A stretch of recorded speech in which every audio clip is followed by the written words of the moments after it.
Here's how you can make your characters sound more authentic. Hi, I'm Cameron and I'm a fantasy author. And as I write out my story, The Great Fantasy Story, link in bio, I think about how characters actually sound like real people. And there's a few ways you can actually go about doing that. But the one I want to focus on today is just for the fact that people have their nuances when they're talking. They can trail off when they're speaking, like how someone might forget what exactly that is that they're trying to say. Or, they can have a certain sort of accent that maybe they have some inflections, don't you know? Maybe they think faster than they speak, and when they try and do so, they kind of lose their train of thought, and what they're saying doesn't really make sense because it's a little bit jumbled up, but you can sort of follow along, and then they stumble over their words a little bit, and it's an anxious tic sort of thing. Perhaps like they speak with a lot of filler words because they're doing their best to put together their train of thought, but it's not quite coming together.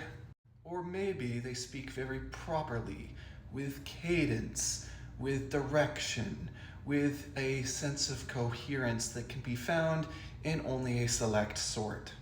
And you can pair that with eyebrow raises, with head tilts, with smirks, with all these different things that make your characters actually feel real. I love to do this with my characters, the little slight things that make them actually feel like they're in a world that's lived in. And it can even be something that's unspoken, like if your characters look at one another and just go, you have permission to do that, because language isn't something that is by the book. Language is real, it's adaptive, it's lived in, and there are no boundaries when it comes to how people communicate. And believe me, no communication is communication in and of itself.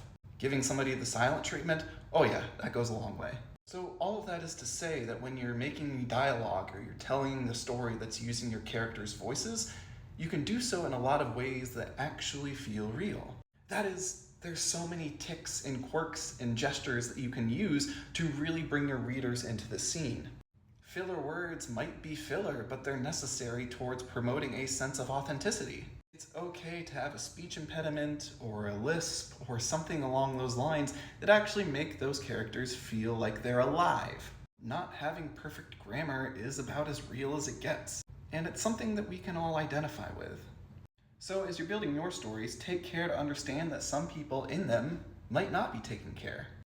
And those qualities, for what they are, make the story all the better. Be sure to follow and subscribe for more fantasy foundations, and hit the link in bio to subscribe to my own, The Great Fantasy Story.